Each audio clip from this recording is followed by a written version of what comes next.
Γεια χαρά σε όλους. Σήμερα θα σας παρουσιάσω το πρώτο μου ever Uber Kill στο Diablo, καθώς και μία τυχαία ανακάλυψη για το fight που μπορεί να σας φανεί χρήσιμη.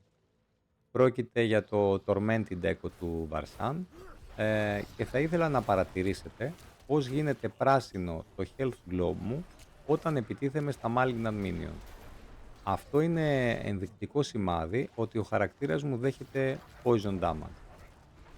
Αλλά ας πάρουμε την ιστορία από την αρχή.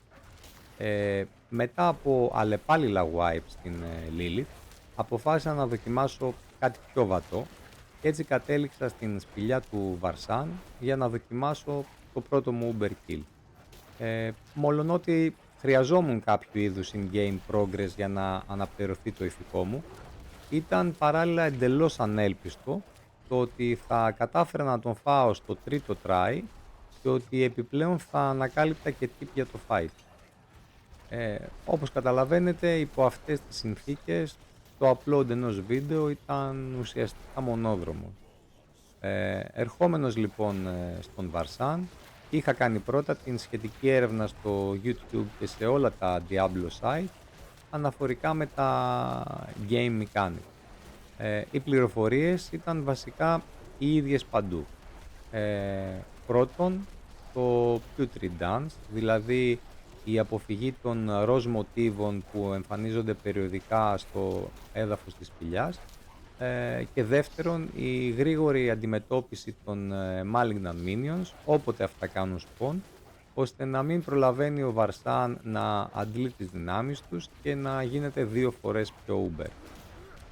Ξεκίνησα λοιπόν τις προσπάθειές μου, εκτελώντας τις τακτικές με όση ακρίβεια μπορούσα. Και σε κάθε προσπάθεια όλα κυλούσαν ομαλά, μέχρι να φτάσει το boss το 25% του health pool του. Εκεί τα πράγματα ζόριζαν και ενώ κατέβαζα το ένα health potion μετά το άλλο, δεν κατάφερνα να μείνω ζωντανός. Εγώ πέθαινα και το boss έμενε με περίπου 5% life. Ευτυχώς όμως που βιντεοσκοπούσα τα fights, οπότε είχα τη δυνατότητα να κάνω ανασκόπηση ώστε να βρω τι πήγαινε στραβά. Παρατήρησα λοιπόν, όπως προανέφερα, ότι όποτε πλησίαζε σε melee range τα minions, το health globe μου γινόταν πράσινο. Αυτό σημαίνει πως εκείνη τη στιγμή ο χαρακτήρας μου δεχόταν poison damage.